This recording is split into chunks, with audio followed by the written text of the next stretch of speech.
Aux fiançailles de ma sœur, 43 invités, mon père a levé son verre à notre brillante fille. Puis il a fait un geste vers Noah, et lui? Le type qui travaille le bois. Je suis restée immobile. Silencieuse. Jusqu'à ce que le futur beau-père de ma sœur se lève. Attendez, est-ce que c'est votre travail au musée Whitmore? Alors, un silence de mort s'est abattu sur toute la salle. La fête de fiançailles de ma sœur comptait 43 invités, un quatuor à cordes et un dîner de traiteur qui coûtait plus que ce que je gagne en 2 mois. Mon père se tenait en bout de table, a tapoté son verre de vin et a dit à Diana, notre plus grande réussite. Et quand il s'est tourné pour me regarder, juste brièvement, avec ce sourire particulier qu'il réservait aux choses qui le décevaient, il a ajouté, et j'entends dire que le petit ami de Claire a fabriqué quelque chose en bois une fois.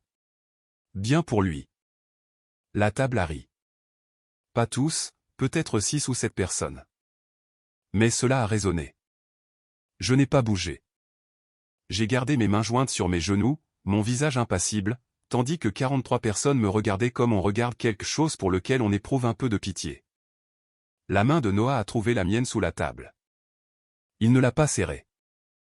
Il l'a juste tenue, stable et calme, comme il l'était toujours. Et puis l'homme à l'autre bout de la table, le futur beau-père de ma sœur, un homme que mes parents essayaient d'impressionner depuis 3 mois, a posé lentement sa fourchette. Il a regardé Noah. Puis il a regardé mon père, et l'expression sur son visage n'était pas celle que mon père attendait. Mais j'anticipe.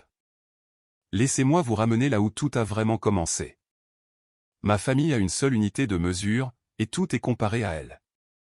Mon père, Robert Henderson, a passé 30 ans à concevoir des infrastructures, des ponts, des tunnels, des systèmes d'approvisionnement en eau pour des villes d'1 demi-million d'habitants. Son nom est sur une plaque dans le hall du département de génie civil de l'Université d'État. Ma mère, Carole, a passé 25 ans dans l'urbanisme, façonnant les décisions de zonage et les projets de développement qui ont changé des horizons.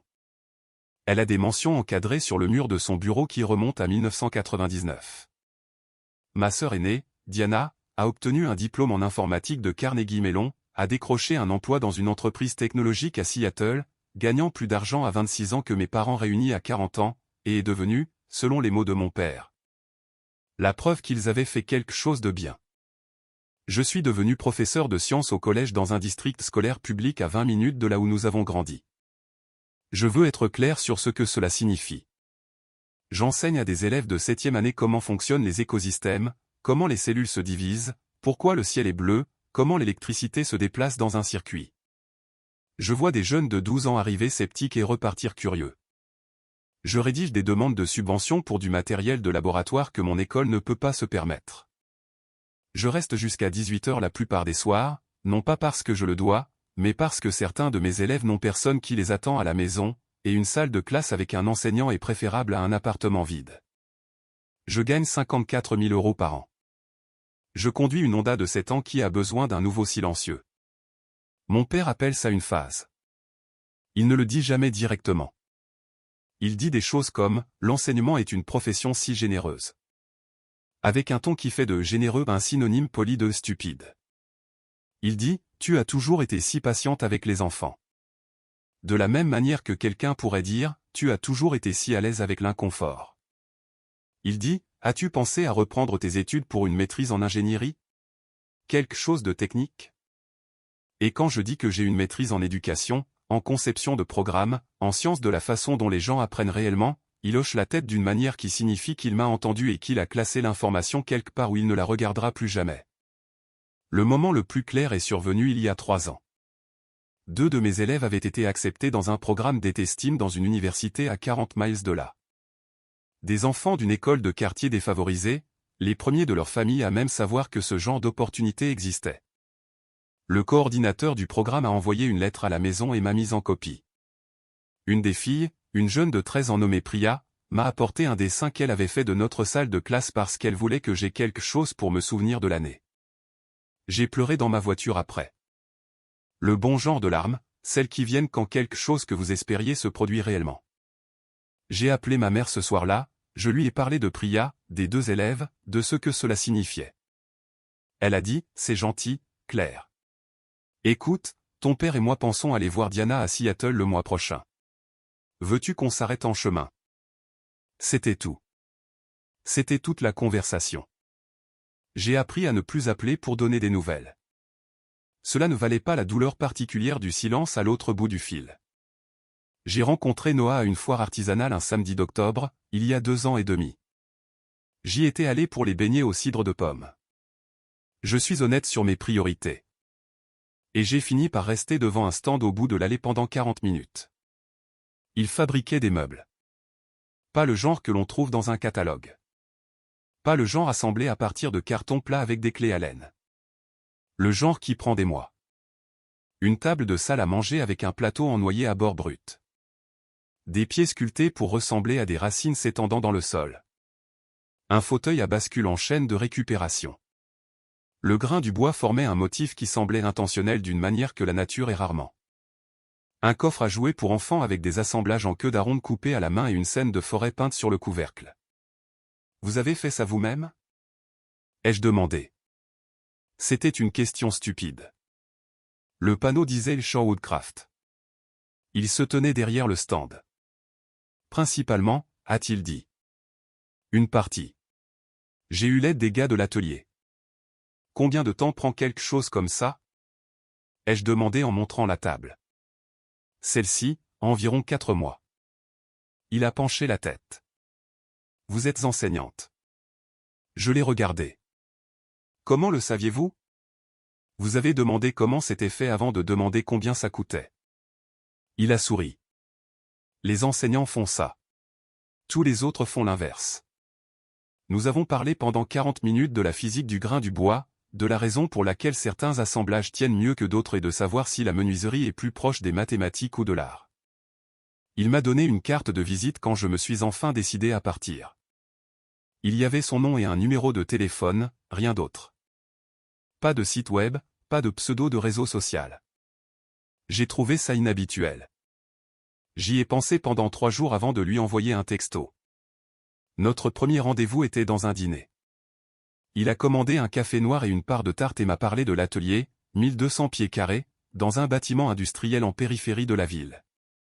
De la sueur dans tous les coins, l'odeur d'huile de lin imprégnée en permanence dans les murs. Il avait étudié l'architecture à l'université, a-t-il dit. Il a terminé son diplôme, a pris un poste dans un cabinet pendant 2 ans, a réalisé qu'il était plus heureux avec les mains dans la matière qu'avec les yeux sur l'écran, et a quitté une carrière dans un domaine que mon père aurait respecté. Il est retourné à l'atelier que son grand-père avait fondé en 1971. N'était-ce pas difficile? Ai-je demandé. De quitter le cabinet. Il y a réfléchi. Le plus dur a été de le dire à mon père. Il pensait que je jetais quelque chose par-dessus bord. Il a tourné sa tasse de café entre ses mains. Je vois ça différemment maintenant. Je pense que vous jetez quelque chose lorsque vous abandonnez la partie qui comptait. J'ai gardé la partie qui comptait. J'ai juste changé le contenant. J'ai longtemps réfléchi à cela par la suite.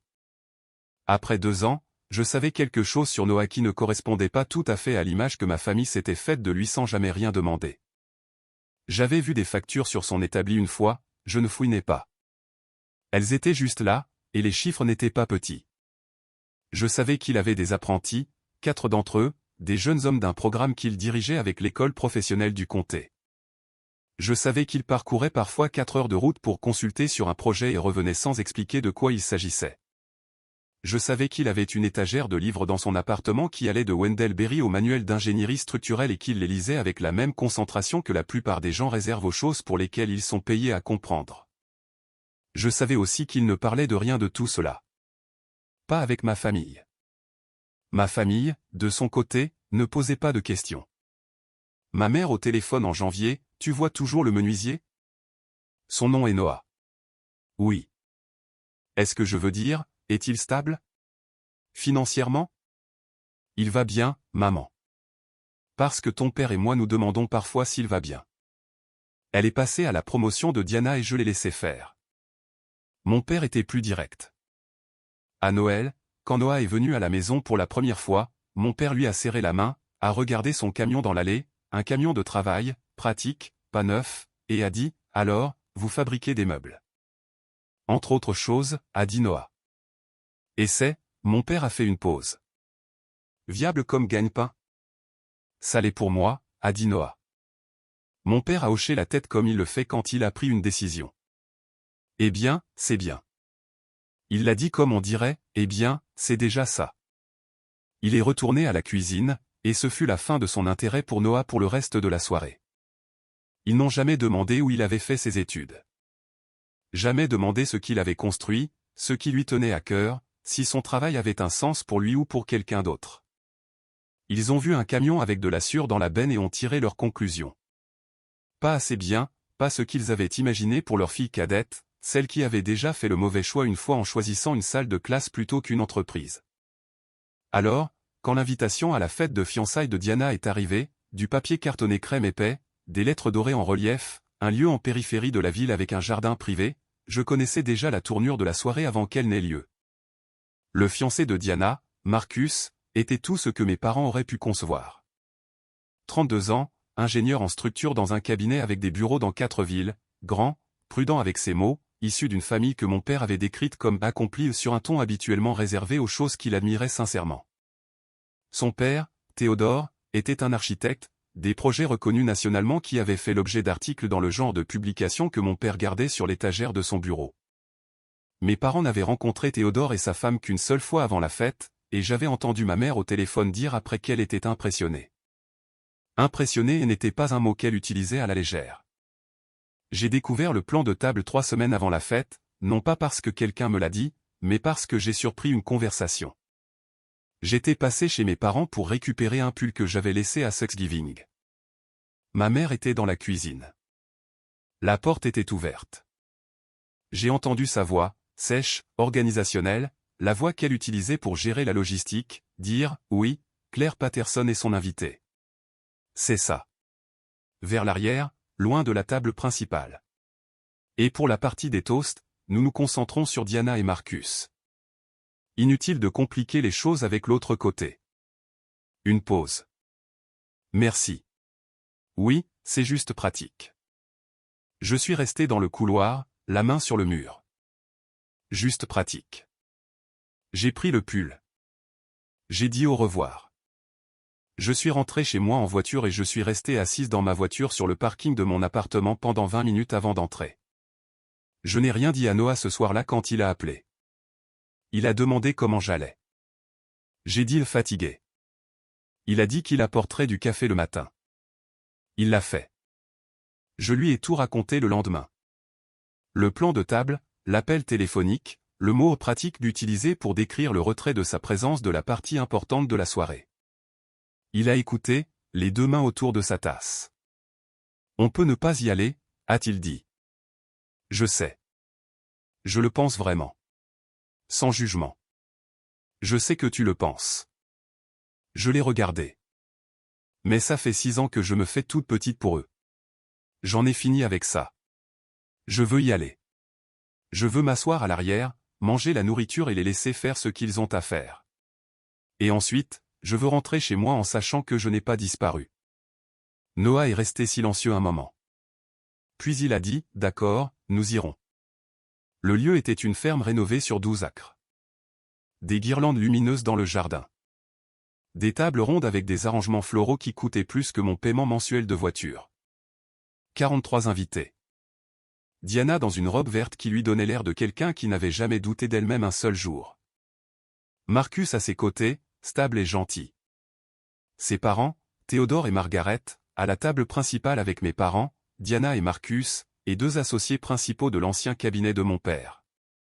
La table des VIP, arrangée avec la précision particulière des gens qui se souciaient profondément d'être perçus comme le bon genre de personnes. Noah et moi avons trouvé notre table sur une carte près de l'entrée du jardin. C'était une petite table près du côté de la tente. 2 autres couples que j'avais rencontrés une fois à un barbecue familial il y a 3 ans. Nos cartons de table étaient blancs et simples. Les cartons de la table principale avaient une écriture dorée et de petites brindilles de fleurs pressées à plat contre le papier. Nous nous sommes assis. Noah a tiré ma chaise. Sous la table, il a tendu la main et a posé la sienne sur la mienne sans me regarder. De l'autre côté de la tente, mon père a croisé mon regard et a hoché la tête. Un seul hochement, celui qui signifiait qu'il avait enregistré ma présence et était maintenant passé à autre chose. Je l'ai regardé saluer Théodore. Pleine chaleur, main tendue, les deux mains. La poignée de main qui signifiait vous comptez. Théodore, travail remarquable sur le Mercer Center. J'ai lu l'article dans Architectural Record. Juste remarquable. Théodore a souri, modeste, et ils sont tombés en conversation comme deux personnes qui attendaient de se trouver dans une pièce. J'ai coupé un morceau de poulet, mâché, souri à l'un des autres couples à notre table quand ils ont dit quelque chose de poli sur le temps. Noah observait la table principale. Pas de manière évidente, juste conscient. Les discours ont commencé à 20 heures. Mon père s'est levé. Il a la posture d'un homme qui a passé 30 ans à être écouté, et il l'utilise même quand il est décontracté. Il a tapoté son verre. La tente s'est tue. 43 personnes se sont tournées vers lui. Il a parlé d'héritage. Il a parlé du nom Henderson, de ce que signifiait construire des choses qui durent, de la satisfaction de laisser le monde avec plus de structure qu'on ne l'avait trouvé. Il a regardé Diana avec une fierté sincère, le genre de fierté que je le regardais lui adresser et dont je ressentais la chaleur par procuration, comme si je me tenais au bord d'un feu que quelqu'un d'autre avait allumé. Diana a toujours compris ce que signifie faire un travail sérieux, a-t-il dit. S'engager dans quelque chose de réel. Nous ne l'avons pas poussée, elle s'est poussée elle-même, et maintenant elle a trouvé un partenaire qui comprend les mêmes choses. Il a levé son verre à Marcus, à Théodore, à la table. Puis il m'a regardé. La pause a duré peut-être 2 secondes, juste assez longtemps pour que les gens près de moi suivent son regard. Nous sommes également heureux que Claire ait pu se joindre à nous ce soir, a-t-il dit. Son ton était mesuré. Chaleureux comme de l'eau à température ambiante et chaude. Techniquement vrai. Pas particulièrement significatif. Elle enseigne au collège, en 7e année. Une autre petite pause. Les sciences. Il a souri légèrement, comme on sourit quand on est charitable à propos de quelque chose qui requiert de la charité. Et elle a amené son il a fait un geste vers Noah avec une petite vague de la main. Son ami qui travaille le bois, ce qui, j'en suis sûr, le tient bien occupé. Quelqu'un à la table près du bar a ri. C'était rapide, surpris, immédiatement ravalé.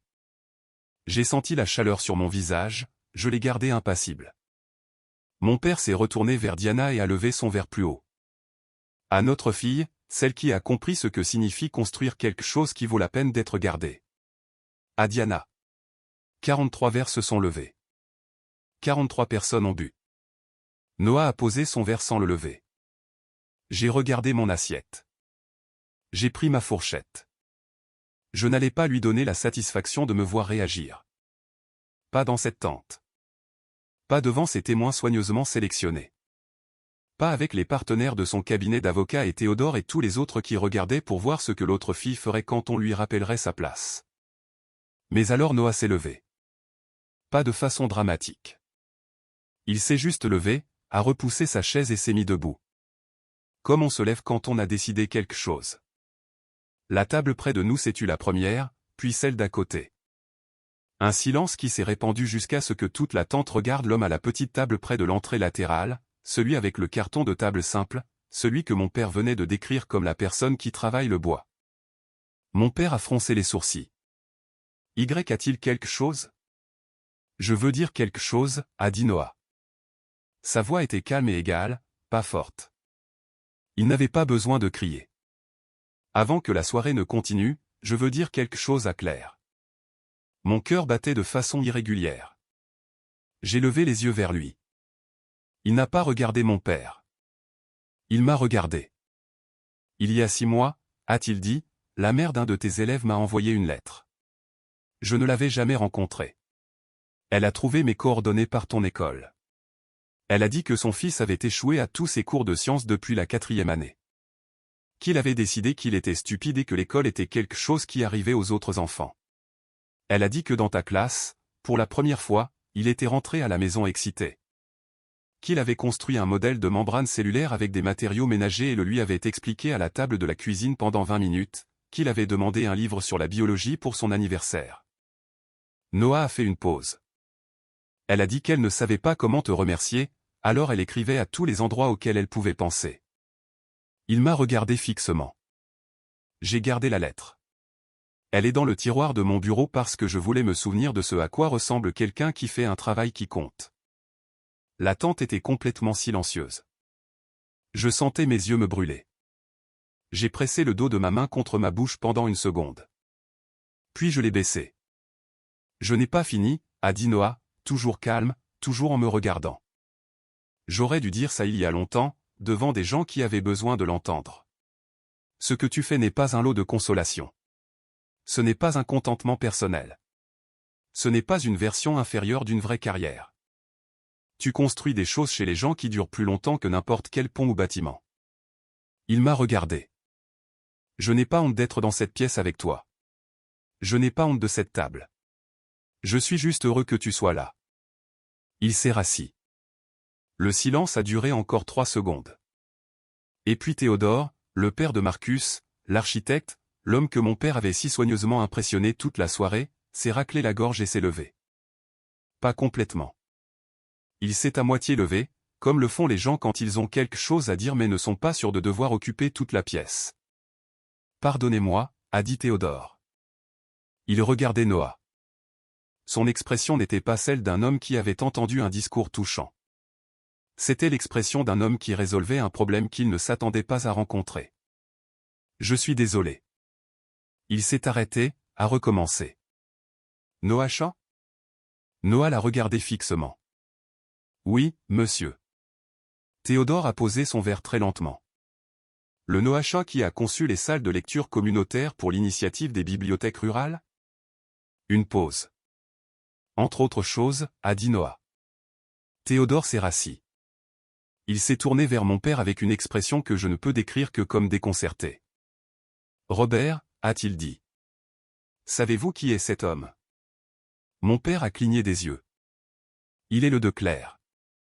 Il a conçu la menuiserie intérieure du centre culturel Kellerman, a dit Théodore.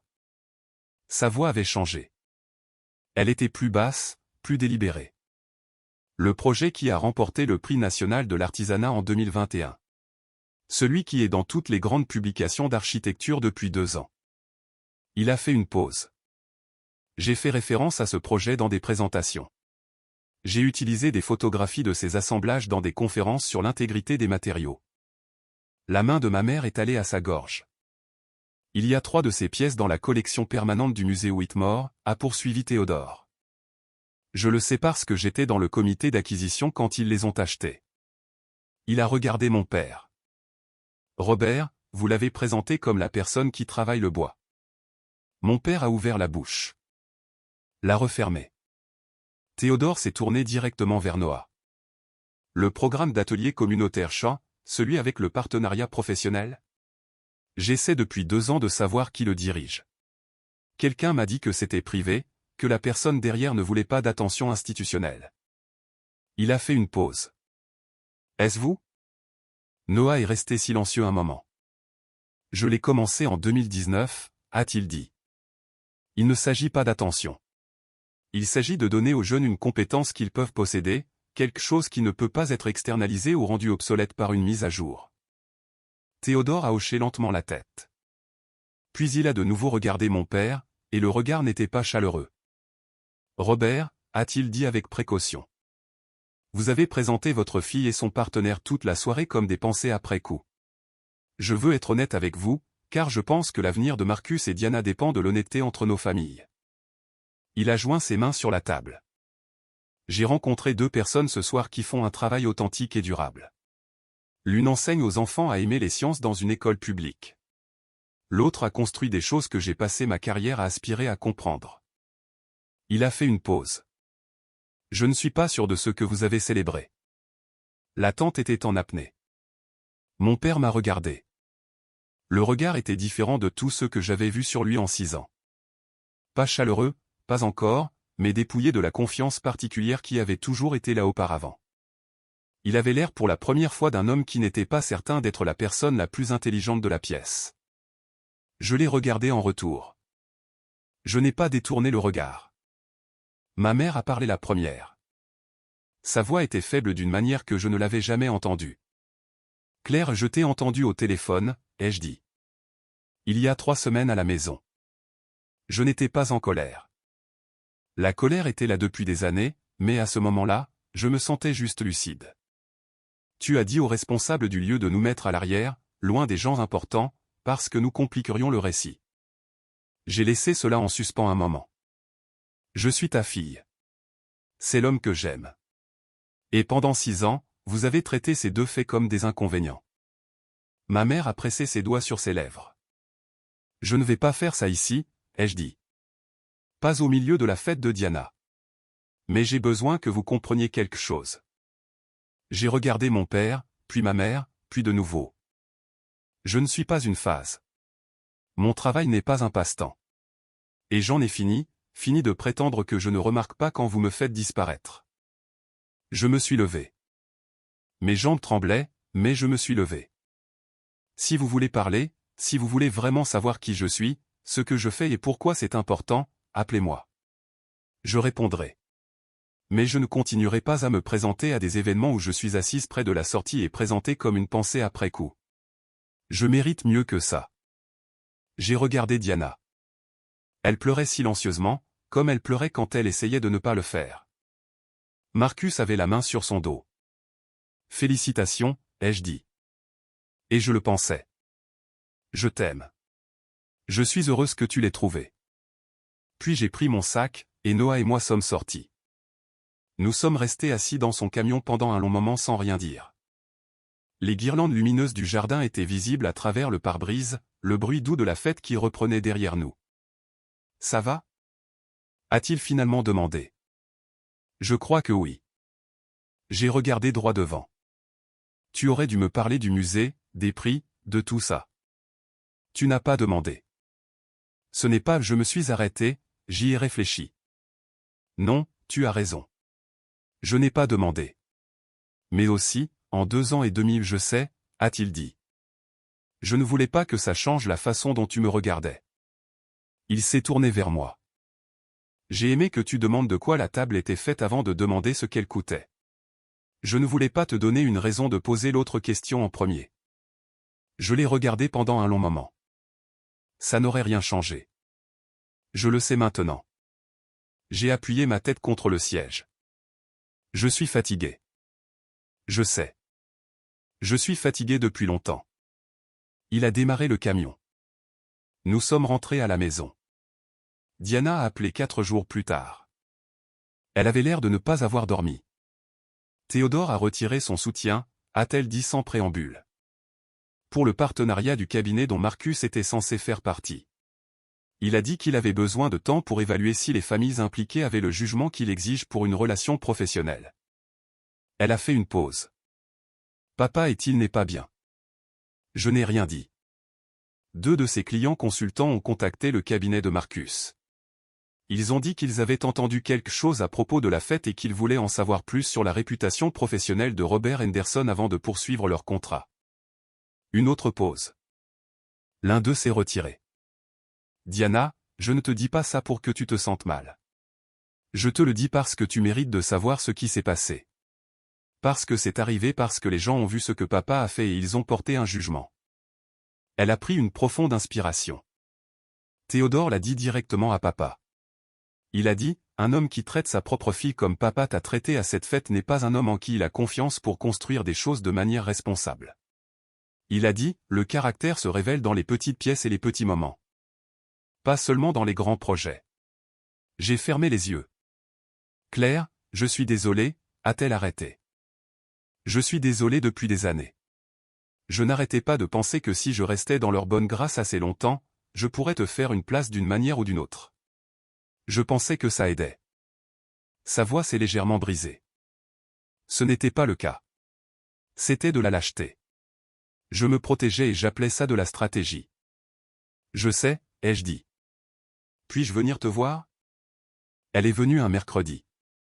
Nous nous sommes assises dans la cuisine de mon appartement, avons bu du mauvais café et avons parlé pendant 3 heures.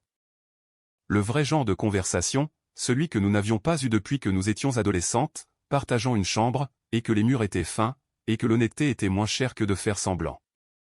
Elle m'a dit qu'elle voyait un thérapeute depuis 8 mois et ne l'avait pas dit à nos parents. Qu'elle commençait à comprendre à quel point son identité avait été construite sur leur approbation plutôt que sur sa propre boussole. Que Marcus lui avait dit qu'il l'aimait et voulait l'épouser, mais qu'il voulait l'épouser elle, pas le rôle qu'elle jouait dans notre famille, et que cela allait lui demander de comprendre la différence. Je lui ai dit que je l'entendais. Je le pensais. 3 semaines après la fête, ma mère a appelé. Elle n'a pas commencé par des banalités.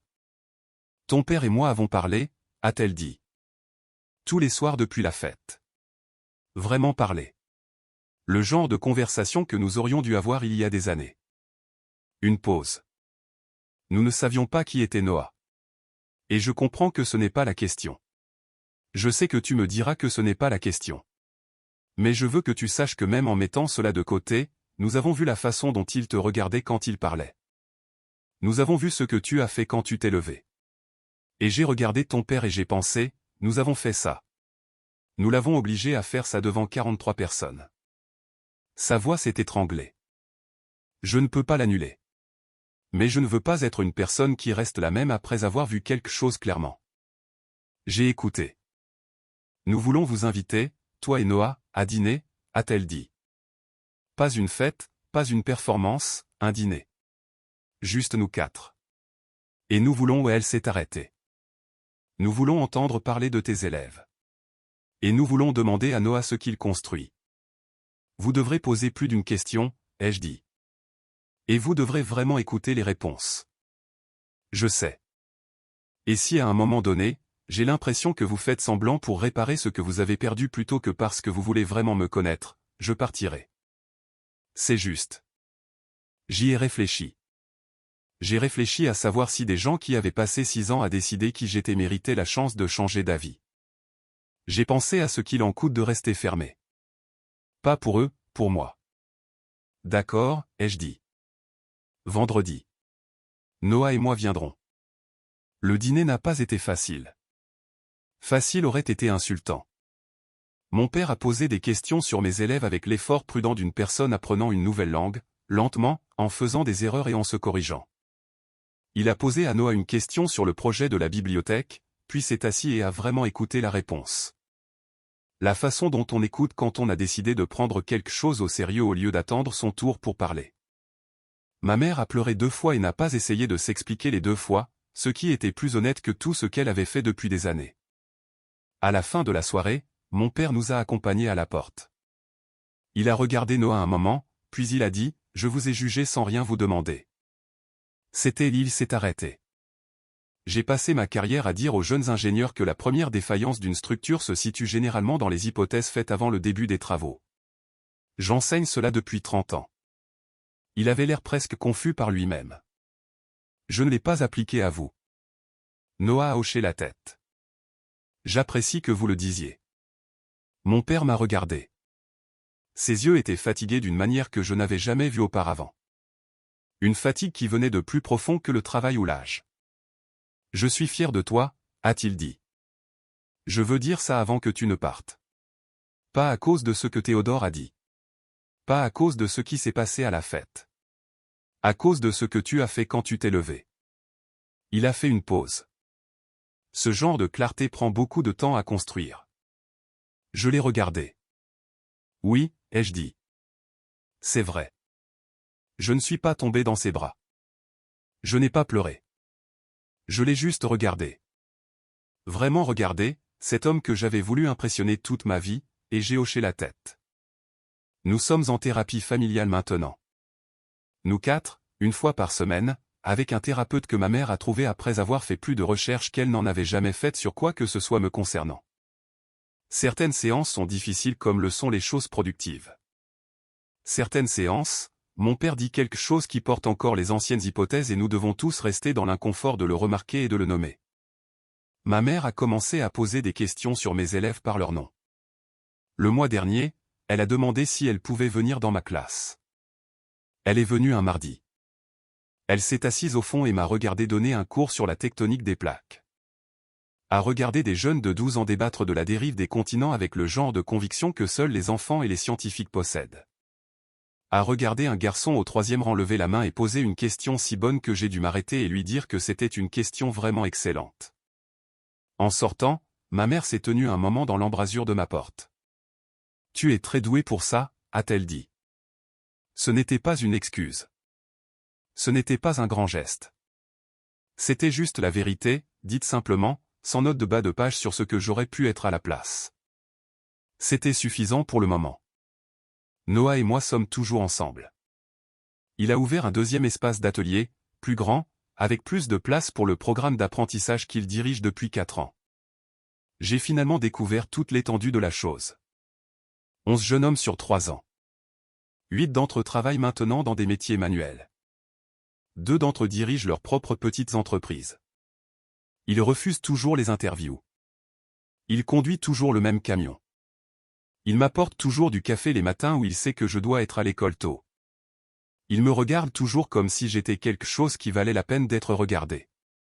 Je lui ai demandé une fois, des mois après tout ça, s'il aurait souhaité que je sache depuis le début pour les pièces du musée, les prix, la fondation. Il y a réfléchi longuement. Je pense, a-t-il finalement dit, que la version de toi qui aurait changé sa façon de me voir en l'apprenant, je ne pense pas que j'aurais voulu la garder. Et la version qui n'aurait pas changé, il a souri. Elle l'aurait vue de toute façon. J'ai longtemps réfléchi à ce que je voulais dire dans cette vidéo. Et voici ce à quoi je reviens sans cesse. La valeur n'est pas un diplôme. Ce n'est pas un chiffre de salaire, un titre ou un bâtiment avec votre nom sur une plaque. C'est la qualité de l'attention que vous portez au travail et aux personnes en face de vous. Mes élèves se fichent de ce que mon père pense de ma carrière. Ils se soucient de savoir si je suis vraiment présente quand ils sont confus, si je resterai tard quand quelque chose ne clique pas, si je me battrai pour les faire entrer dans des programmes qui n'ont pas été conçus pour eux. Les meubles de Noah nous survivront à tous les deux. Non pas parce qu'ils sont chers, mais parce qu'ils ont été fabriqués avec le genre de soin qui résiste à la pression. J'ai passé 6 ans à essayer de mériter une place dans ma propre famille. Je ne fais plus ça. La place que j'ai est celle que j'ai construite. Si vous avez déjà été celui ou celle à la table d'appoint avec le carton de table simple, celui ou celle présenté en dernier, celui ou celle dont le travail est résumé comme quelque chose qui les tient occupés, je veux que vous entendiez ceci. Votre valeur n'est pas sujette à débat. Elle ne nécessite pas de révélation. Elle n'a pas besoin qu'un Théodore se lève et le dise devant 43 témoins. Elle est, tout simplement.